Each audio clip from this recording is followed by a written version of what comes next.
The massive crystal dome of the Galactic Council chamber stretched high above the assembled delegates. Rows of seats curved in perfect circles, each designed for different alien body types. Some delegates floated in gas-filled pods while others rested on heated stone platforms. The air hummed with the constant noise of translation devices working overtime to convert hundreds of languages into something everyone could understand. Ambassador Marcus Reed sat in the human section, a small cluster of simple metal chairs that looked plain compared to the elaborate seating around them. His dark suit stood out among the colorful robes and natural armor of the other species. Next to him, his aide Jenny Watson shuffled through digital files on her tablet, her face tight with frustration. For 3 hours, the Council had debated Resolution 847 Alpha without letting any human speak. The resolution would place all species with less than 500 years of space travel under guidance supervision by the elder races. It was a fancy way of saying that humans and dozens of other younger civilizations would become permanent children in the eyes of galactic law.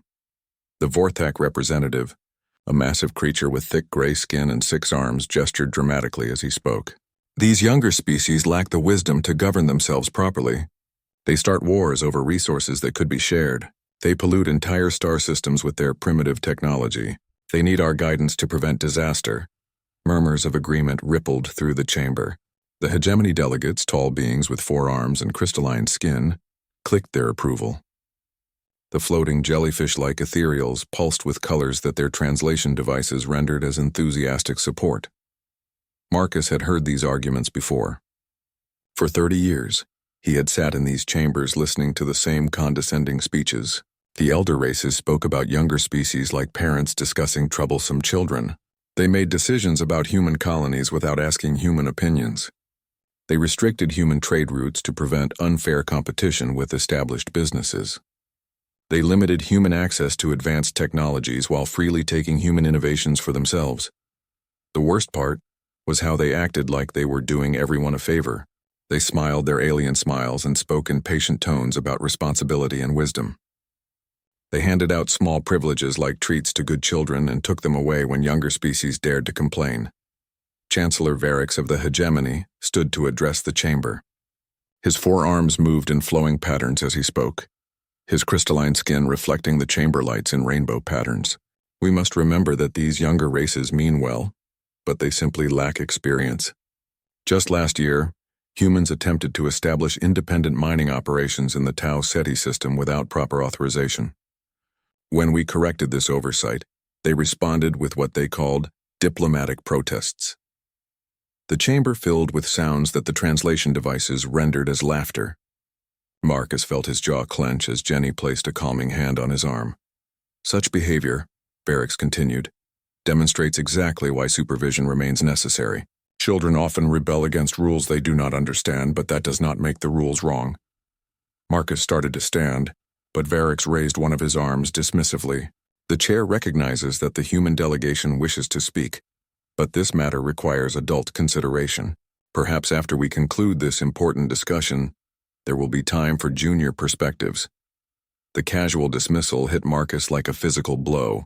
Around the chamber, he could see other young species delegates slumping in their seats. The Karathi representative actually got up and left, her scaled face dark with anger. The Nexari delegation huddled together, their large eyes reflecting the hopelessness they all felt. For 3 decades, Marcus had played by their rules. He had smiled politely when they talked down to him. He had accepted their decisions even when they hurt human interests. He had believed that patience and diplomacy would eventually earn humans respect and equal treatment. He had been wrong. Jenny leaned close and whispered, "Marcus, remember the long game." "We knew this would happen. The plan accounts for this." Marcus nodded slowly, but his decision was already made. Some lines could not be uncrossed. The vote proceeded exactly as expected. The elder races voted unanimously in favor of Resolution 847 Alpha. The younger species were not permitted to vote on matters concerning their own governance. Within minutes, humans and 43 other civilizations officially became wards of the Galactic Council. Chancellor Varix smiled as he announced the results. "This decision reflects our commitment to galactic stability and the proper development of emerging civilizations. Supervision protocols will begin immediately. Marcus stood slowly, his chair scraping against the crystal floor with a sound that somehow cut through all the celebration noise. The chamber gradually fell silent as delegates noticed the human ambassador's movement. Without looking at anyone, Marcus reached down and carefully removed his translation device. The small silver disc that had allowed him to communicate with the galaxy for 30 years felt heavier than it should. He placed it on the table in front of him with deliberate precision. "We're done here," he said in clear, unadorned English, somehow impossibly. Every being in the chamber understood him perfectly despite the lack of translation technology. The words carried weight that seemed to press against everyone present. Jenny and the other human delegates stood as well, removing their own translation devices and placing them on the table. The small pile of silver discs caught the chamber lights like fallen stars. Security drones began moving toward the human section, their anti-gravity engines humming with menace. These floating metal spheres served as the Council's police force, equipped with stunning weapons and restraint fields. Marcus turned toward the exit, walking slowly and calmly as if he owned the entire chamber. His delegation followed in perfect formation. The security drones flanked them but did not interfere, apparently confused by orders that had not anticipated this situation. At the chamber's main entrance, Marcus paused and turned back to face the assembled delegates. Chancellor Varix had descended from his platform and stood near the human table, his crystalline features reflecting confusion and growing anger. "You called us children," Marcus said, his voice carrying clearly through the vast space despite speaking in untranslated English. "You dismissed our concerns. You made decisions about our lives without including us. You treated us like pets who should be grateful for scraps from your table." The chamber remained absolutely silent. Even the constant hum of life support systems seemed muted. "But here's something you never bothered to learn about humans," Marcus continued, his tone conversational but his eyes hard as steel. "Children grow up, and when they do, they remember exactly how they were treated." Security drones moved closer, their weapons charging with high-pitched whines. Marcus ignored them completely. "You'll regret treating us like children," he said. "All of you will." The heavy doors of the council chamber began to close behind the human delegation. Through the narrowing gap, Marcus's voice carried one final message. "This is the day humanity abandons diplomacy. Remember that you chose this." The doors sealed with a deep resonant boom that seemed to shake the entire station. In the sudden silence that followed, delegates began looking at each other with expressions that ranged from confusion to concern to something that might have been fear. Chancellor Varix stared at the closed doors for a long moment before turning to address the chamber. "Well," he said, his voice lacking its usual confidence, "I suppose the children are having a tantrum." But as he spoke, several delegates noticed that all the human-made devices in the chamber had begun displaying the same simple message in every known language. Goodbye. Outside the station, human ships could be seen departing in perfect formation, disappearing into hyperspace one by one until none remained. The Galactic Council had gotten exactly what it wanted, a galaxy without troublesome human interference. They would soon learn to be very careful about their wishes. The Day Humanity Abandoned Diplomacy, Part 2. 3 months had passed since the human delegation walked out of the Galactic Council chambers. At first, the elder races treated it like a minor inconvenience. Chancellor Varix had even joked during a private dinner that the silence was quite refreshing.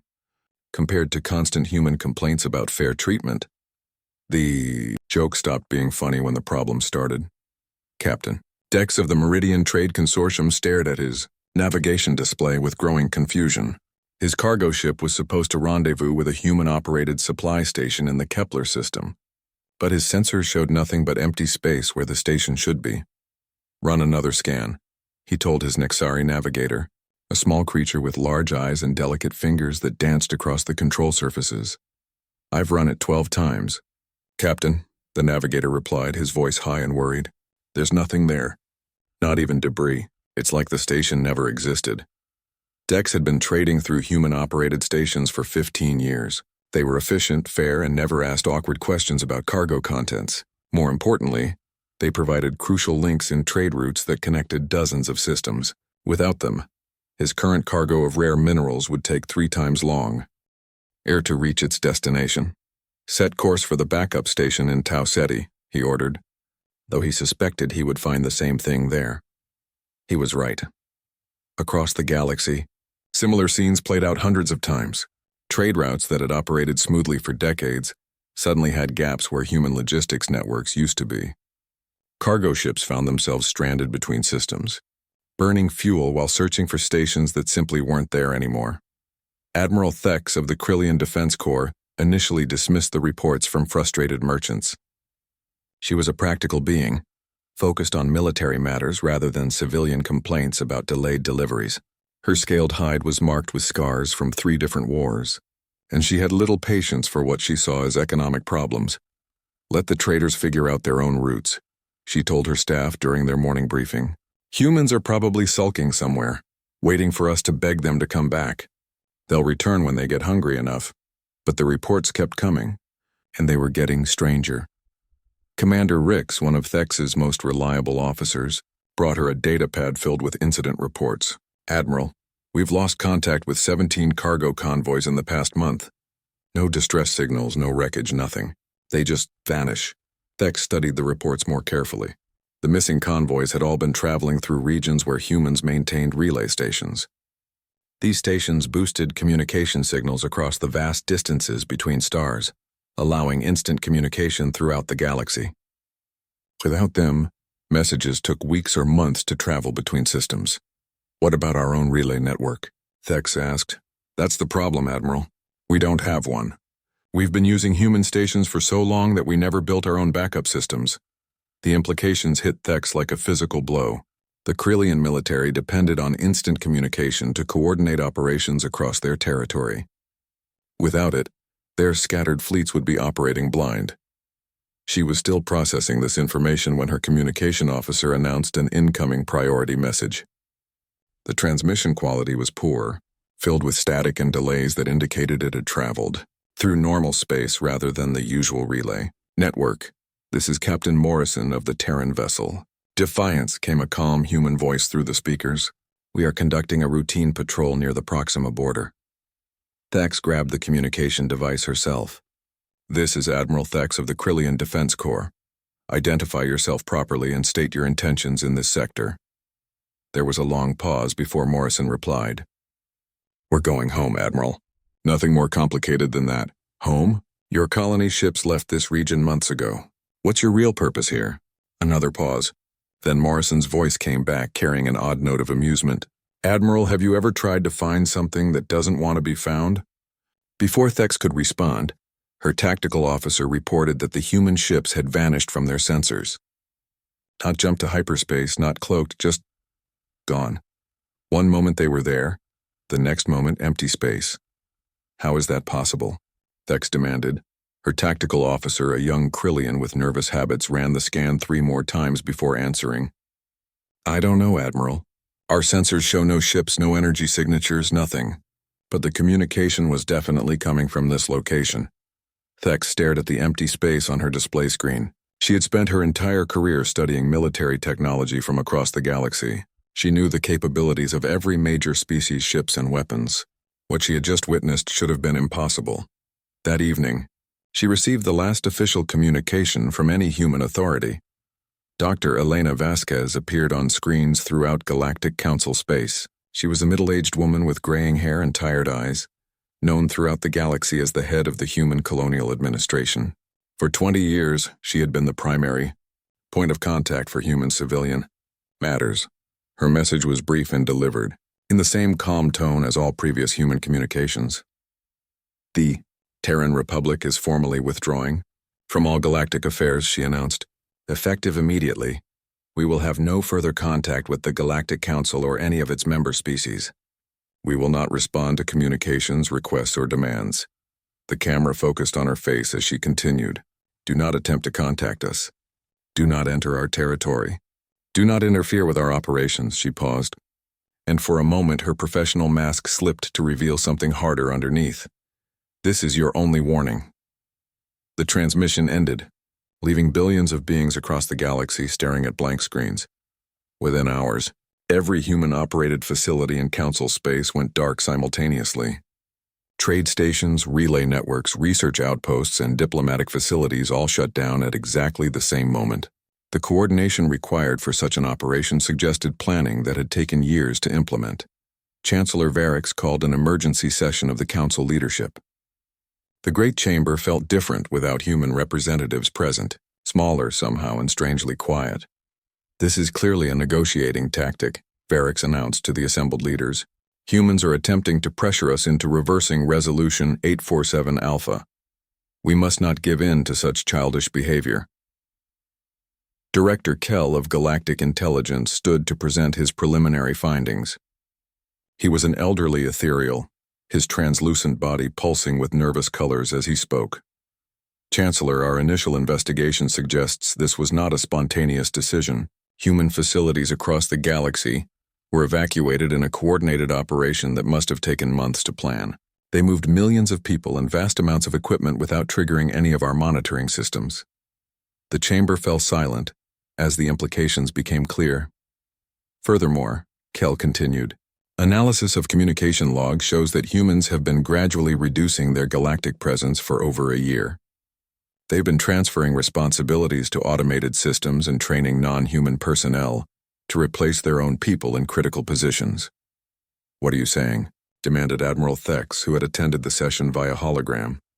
I'm saying that humans have been planning this withdrawal for a very long time.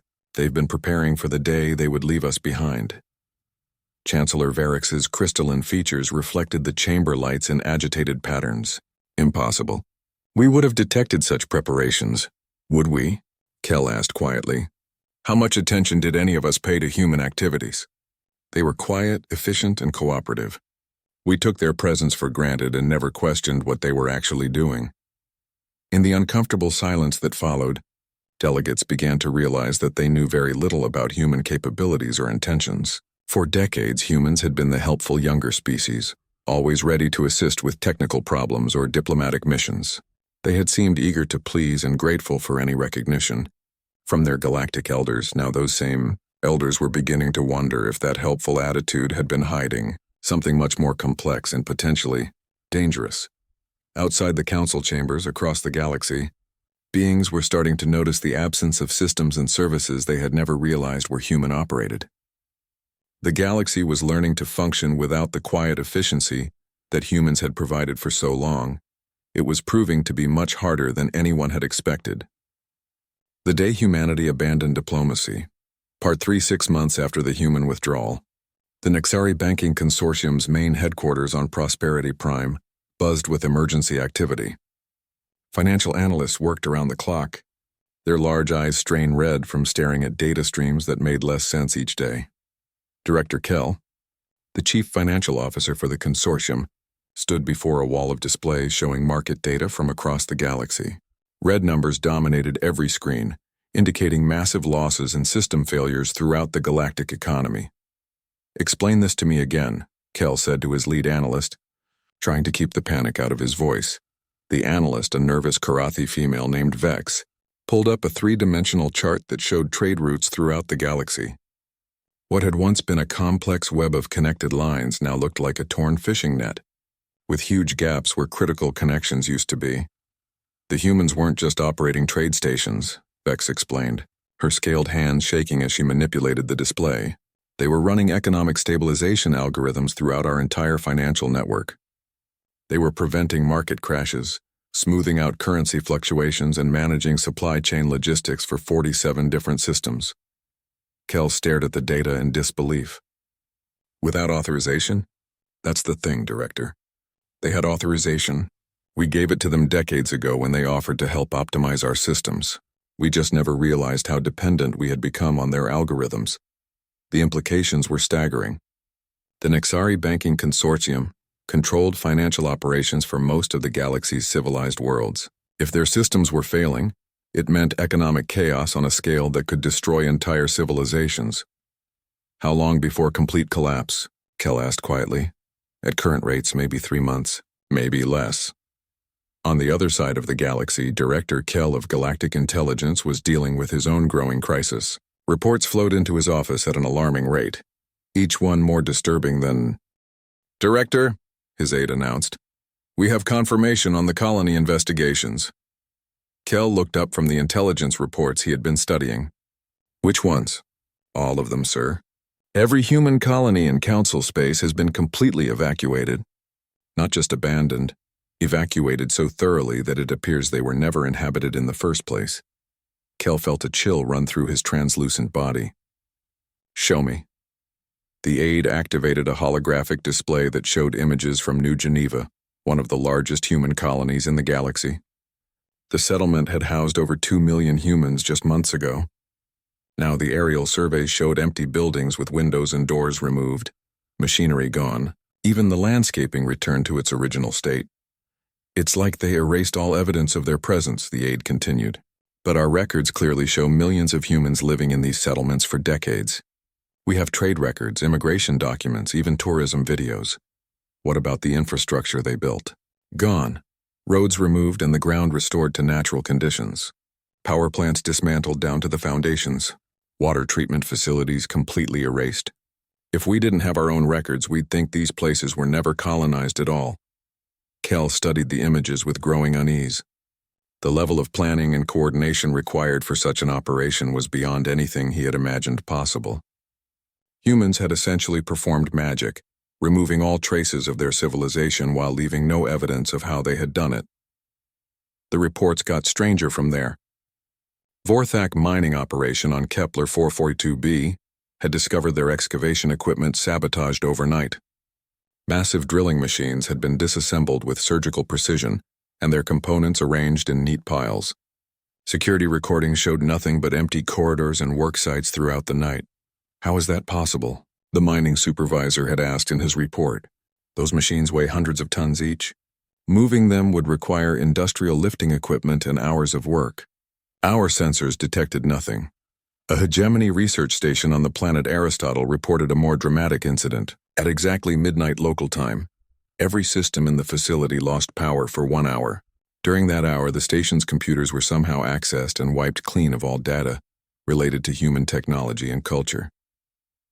The most unsettling report came from New Babylon, a major research world where thousands of academics from dozens of species work together on scientific projects. Professor Nina Walsh, a human xenobiologist who specialized in alien plant life, had been working there for over 10 years.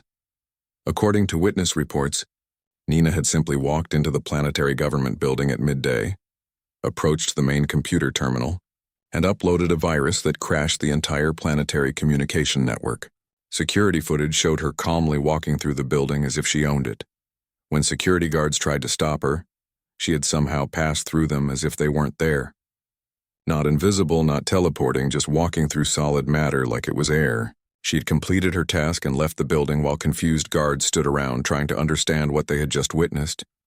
The virus she uploaded was a masterpiece of programming. It systematically crashed every computer on the planet while displaying a simple message. You never bothered to learn who we really were. Analysis of the virus revealed coding techniques that were decades ahead of current galactic standards. The humans had been developing advanced computer technology in secret, while pretending to struggle with basic programming concepts. Director Kel called an emergency meeting with the council leadership.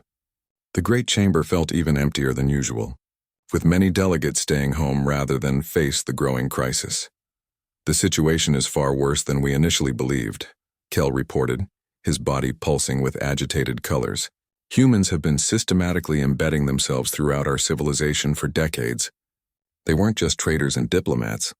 They were intelligence operatives conducting the longest, most comprehensive infiltration operation in galactic history. Chancellor Varix's crystalline features reflected his growing alarm. What do you mean by infiltration? I mean that the helpful human technicians, the quiet human researchers, the efficient human administrators, they were all part of a massive intelligence network. They've been mapping our weaknesses, studying our technologies, and preparing for this withdrawal for years. Admiral Thex's image flickered on the communication screen as she joined the meeting remotely. What about our defense networks? Are they compromised? Kel's pause was answer enough. How compromised? Thex demanded. The Galactic Defense Network has 17,000 human-designed components integrated into its core systems. Our strategic databases contain human-written analysis software. Our communication networks route through human-designed protocols. The chamber fell silent as the full scope of the problem became clear. The humans hadn't just withdrawn from galactic society. They had left behind a civilization that was completely dependent on systems they had built and maintained. There's more, Kel continued reluctantly. We've detected unauthorized access to classified databases throughout Council space. Someone has been downloading detailed information about our military capabilities, economic systems, and political structures. The access patterns suggest the intrusions have been ongoing for years. You're saying humans have been spying on us all along? Varix asked. I'm saying humans have been preparing for war all along. The accusation hung in the air like a toxic cloud. For generations, humans had been the most peaceful species in the galaxy. They avoided conflicts, preferred negotiation to violence, and had never shown any interest in military expansion, or so everyone had believed. What do? Someone asked from the back of the chamber. Kel looked around at the assembled leaders. These beings who had ruled the galaxy for centuries and who now found themselves facing a crisis they didn't understand. I honestly don't know, he admitted. We're dealing with a species that has been systematically deceiving us for decades. They've integrated themselves so deeply into our civilization that removing them may be impossible, and they've been preparing for this moment while we've been treating them like children. Outside the council chambers, across the galaxy, beings were beginning to notice other changes. Personal devices that had worked perfectly for years were developing glitches. Transportation networks experienced mysterious delays. Communication systems suffered from strange interference. It was as if the galaxy itself was slowly breaking down, one system at a time, and somewhere in the darkness between the stars, humanity watched and waited for the next phase of their plan to begin. The Day Humanity Abandoned Diplomacy, Part 4. The emergency klaxon aboard the Krillian command ship Vengeance wailed through the corridors as Admiral Thex rushed to the bridge. Her scales, normally a deep blue color, had shifted to the pale gray that indicated extreme stress among her species. Report, she barked as she took her position at the center of the bridge. Commander Rix, her most trusted officer, looked up from his sensor station with confusion written across his reptilian features. Admiral, the Fifth Fleet has gone silent. All 18 ships, including the battlecruiser Devastator. Thex felt her blood chill. The Fifth Fleet was her most experienced unit. Veterans of 3 major conflicts and equipped with the newest Krillian military technology. They had been sent to investigate the border regions of human space 2 weeks ago. Define silent, she ordered. No communication, no sensor readings, no debris fields. They're just gone. The bridge fell quiet except for the soft hum of life support systems. Thex stared at the tactical display showing the last known position of her ships. The region was empty space, light years from any star system or navigational hazard. Show me the last transmission. Commander Rix activated the communication array. Admiral Corex's voice filled the bridge, calm and professional as always. This is Fleet Admiral Corex reporting our arrival at coordinates 77 Alpha. Beginning long-range sensor sweeps of the designated search area. All ships report ready status. Proceeding with standard reconnaissance protocols. Then came the sound that would haunt Thex for the rest of her life. A soft click, like a door closing, and then absolute silence. That's it? Thex demanded. That's everything, Admiral. The transmission cut off mid-scan. No distress signal, no indication of trouble.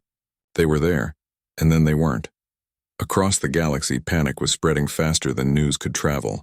The economic collapse that had begun months earlier was accelerating beyond anyone's ability to control it. Worlds that depended on automated systems for basic survival found their technology failing at the worst possible moments.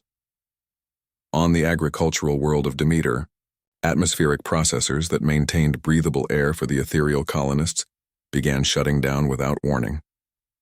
The creatures needed precise gas mixtures to survive, and the failing systems threatened to suffocate millions of beings. Emergency teams discovered that the processors contained human-designed components that were systematically failing, not breaking down from age or wear, but actively shutting themselves off according to some hidden programming.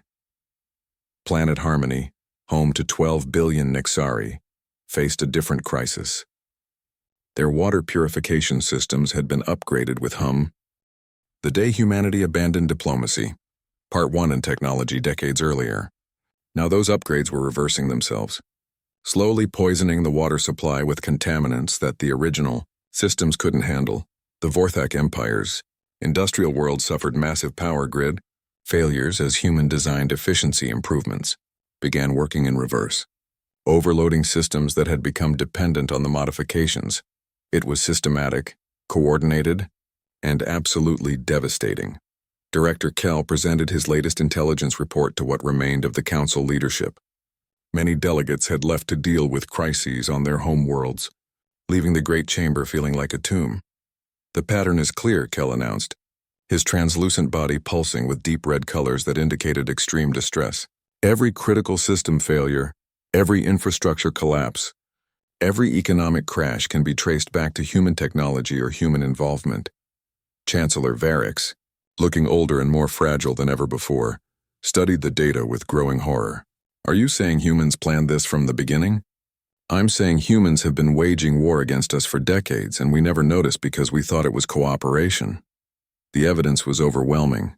Human improvements to galactic infrastructure had included hidden programming that could be activated remotely. Human assistance with military technology had created backdoors in defense systems. Human collaboration on scientific projects had given them access to the deepest secrets of every major civilization. The most damning discovery came from the ethereal homeworld. Scientists examining their quantum communication network found that human modifications had turned the entire system into a massive surveillance device. For 20 years, humans had been monitoring every important conversation, every military planning session, every diplomatic negotiation in the galaxy. They heard everything, Kell reported quietly. "Every secret, every weakness, every plan we ever made. They've been preparing their countermoves for decades while we thought we were teaching them about civilization." The chamber remained silent as the implications sank in. The humans hadn't just left galactic society, they had systematically poisoned it before departing. As if summoned by their despair, every communication screen in the galaxy activated simultaneously. The image that appeared was unexpected. President David Kim of the Terran Republic, sitting in what appeared to be a simple office with Earth's blue sky visible through the windows behind him. Kim was an older human with graying hair and kind eyes that held no warmth as he looked into the camera. He wore a simple dark suit, and his hands were folded calmly on the desk in front of him. "Citizens of the galaxy," he began, his voice carrying the same reasonable tone that humans had always used in diplomatic meetings. "By now you have begun to understand the scope of your problem." He paused, letting his words sink in across millions of worlds. "For 30 years, humanity sought partnership with your civilizations. We offered cooperation, friendship, and mutual benefit. We shared our innovations freely and asked only for fair treatment in return." Kim's expression didn't change, but something cold entered his voice. "Instead, you treated us as servants. You dismissed our concerns, ignored our contributions, and relegated us to the status of permanent children in your galactic society. You made it clear that no matter what we accomplished, you would never see us as equals." On countless worlds, beings watched in fascination and growing terror as the human leader continued his calm recitation of grievances. "You called us primitive, but you built your prosperity on our technology. You called us naive, but you trusted us with your most critical systems. You called us children, but you never bothered to ask what those children were really learning while they watched you." The camera angle shifted slightly, and viewers could see that Kim was not alone in the room. Shadowy figures stood along the walls, their faces hidden but their presence somehow menacing. Today those children have grown up, and they remember everything. Kim stood and walked to the window, looking out at Earth's sky with his back to the camera. "We tried diplomacy. We offered partnership. We sought respect through cooperation and patience. You responded with condescension and exploitation." He turned back to face the camera, and for the first time his mask of calm cracked to reveal something much more dangerous underneath. "Now you will learn what happens when humanity abandons diplomacy." The transmission continued for another 20 minutes as Kim systematically revealed the extent of human infiltration throughout galactic society. Every major government, every important corporation, every critical system had been penetrated by human agents who had spent decades in deep cover. The janitor who cleaned the Galactic Council chambers was a former military intelligence officer. The programmer who had upgraded the Vorthak defense networks was a systems warfare specialist. The botanist who had helped develop new crops for the Nexari homeworld was actually a biological weapons expert. We embedded ourselves in your civilization not as conquerors, but as students, Kim explained. We learned your weaknesses, your fears, your dependencies. We built the systems you relied on, and we made sure they would fail when we chose to activate our contingencies. The broadcast ended with a simple message that appeared on every screen in the galaxy. 72 hours. No explanation. No demands, no negotiation. Just a countdown to something that the galactic powers could not understand but increasingly feared. As the screens went dark, beings across the galaxy looked up at the stars and wondered what was coming.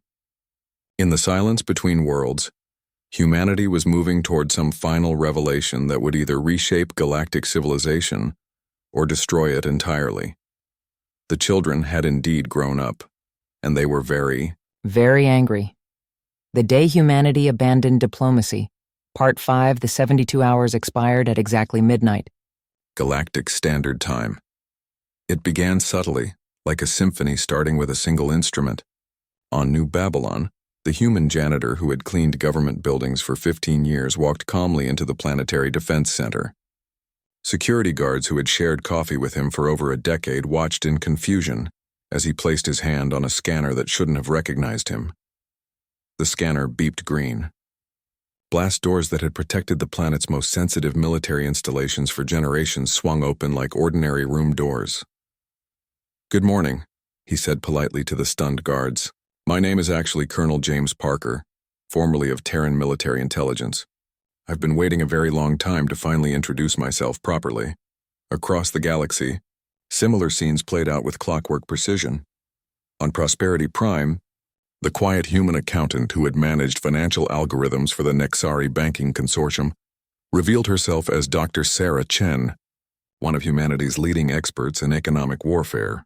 She activated programs that had been dormant in the banking systems for years. Programs that began systematically redistributing wealth from the accounts of those who had exploited human labor.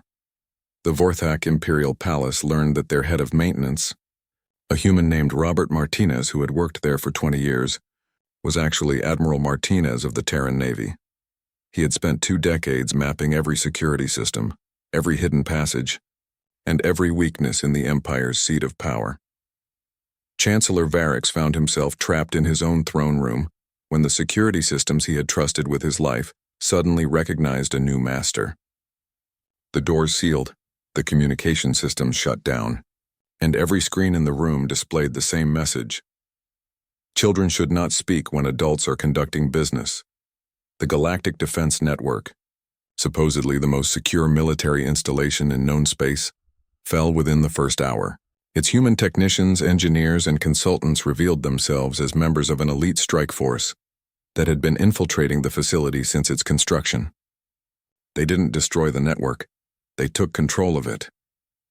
Admiral Thex watched in horror from her command ship as her own defense systems turned against her. Weapons that should have been under her control now pointed at her fleet. Communication networks that connected her forces throughout the galaxy began routing through human-controlled relays. "This is impossible," she whispered, staring at tactical displays that showed human control spreading through her military like a virus. "We built those systems ourselves."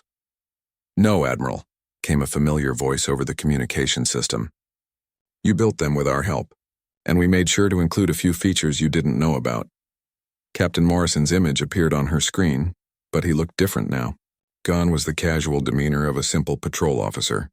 In its place was the cold confidence of a professional soldier who had been playing a very long game. "You see, Admiral, humans have a saying, give someone enough rope and they'll hang themselves. We gave you enough technology to build a galactic empire, and you used it to build your own prison. The revelation of humanity's true nature wasn't limited to military targets. Throughout the galaxy, human agents emerged from their deep cover positions to take control of critical infrastructure. They didn't destroy or damage these systems. They simply removed them from galactic control and transferred them to humanity's new order. But the real shock came when humanity revealed their true diplomatic strategy.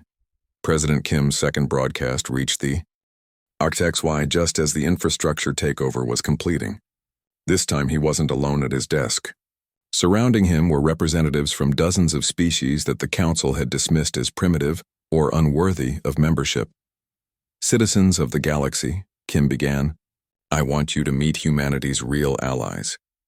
The camera panned to show beings from the Aldari Confederacy, a group of wolf-like creatures that the Council had rejected for membership because they lacked advanced technology. Beside them stood representatives from the Coral Mind, a collective intelligence that lived in the galaxy's ocean worlds, but had been ignored because they didn't build cities or ships in ways the Council understood. Representatives from the Silicon Symbiosis were there too, beings made of living crystal that the Council had classified as interesting geological phenomena, rather than intelligent life. The Hive Dancers, the Void Walkers, the Dream Speakers, and a dozen other species that had been dismissed or overlooked by the galactic powers. "While you were busy treating us like children," Kim continued, "we were building real relationships with civilizations you never bothered to notice. Turns out there's a whole galaxy of intelligent species that don't fit your narrow definition of advanced civilization." The implications were staggering. Humanity hadn't withdrawn from galactic society. They had created a new one, an alliance of supposedly primitive species that had been developing in secret, while the Council focused on maintaining their own power. "The Aldari may not have starships," Kim explained, "but they have perfected biological engineering that makes your medical technology look like folk remedies. The Coral Mind doesn't build cities, but they can calculate hyperspace routes through quantum consciousness that your computers can't even understand." The broadcast continued as Kim introduced each species and their unique capabilities. The Silicon Symbiosis could grow technology instead of manufacturing it. The Void Walkers could travel through dimensions that the Council didn't know existed. The Dream Speakers could communicate across galactic distances without any technology at all. "You see," Kim said, returning to his desk, "you made a fundamental mistake. You assumed that advanced civilization meant building cities and ships and weapons the way you do. You never considered that intelligence might take different forms or that progress might follow different paths." Chancellor Varix, still trapped in his throne room, watched the broadcast with growing comprehension and fear. The humans hadn't just been preparing for war. They had been building a completely new galactic order based on cooperation rather than dominance. "But here's the truly beautiful part," Kim continued, his voice taking on a tone of satisfied revenge. "All of these species have technologies and capabilities that solve the exact problems you're facing right now. The atmospheric processors failing on your worlds? The Coral Mind has biological solutions that work better than any technology. The economic collapse threatening your civilization? The Aldari have developed sustainable resource-sharing systems that eliminate scarcity." The message was clear. The Council races needed help, and that help was available from the very species they had ignored or dismissed. "We're prepared to offer assistance," Kim announced. "We can stabilize your failing systems, repair your damaged infrastructure, and prevent the complete collapse of your civilization. All you have to do is ask." He paused, letting the weight of the offer settle across the galaxy. "But this time, you'll be asking equals for help, not giving orders to servants. The age of Council supremacy is over. The age of galactic cooperation begins now." The broadcast ended with coordinates for diplomatic meetings and instructions for how former Council species could apply to join the new alliance. The requirements were simple. Abandon the supremacist attitudes that had dominated galactic politics for centuries and commit to treating all intelligent species as equals. Over the following weeks, the responses varied wildly. Some Council species, faced with complete infrastructure collapse, swallowed their pride and requested assistance. Others attempted to maintain their independence through military force, only to discover that their weapons and defenses were no longer under their control. A few, like Chancellor Varix, chose a different path. After 3 days trapped in his throne room with nothing but human broadcasts for entertainment, he finally understood the scope of his civilization's arrogance and the justice of humanity's response. When the doors finally opened, he walked out carrying a simple white flag. Ambassador Marcus Reed was waiting for him in the Council chambers, sitting in the same chair he had occupied for 30 years. The chamber was empty except for the two of them, but Marcus was no longer the patient diplomat who had endured decades of condescension. "Hello, Chancellor," Marcus said quietly. "Ready to try this again? This time as equals?" Varix looked around the empty chamber, then at the human who had warned them this day would come. Slowly, carefully, he placed his four hands on the table and lowered his head in the hegemony gesture of respect between equals. Yes, he said simply, I think we're finally ready to grow up. Outside the station, human ships emerged from seemingly empty space where they had been watching and waiting for months. The galaxy was about to learn that when humanity abandoned diplomacy, they had replaced it with something far more powerful: justice, patience, and the long memory of those who had been underestimated for far too long. The children had indeed grown up, and they had built a better galaxy while no one was watching.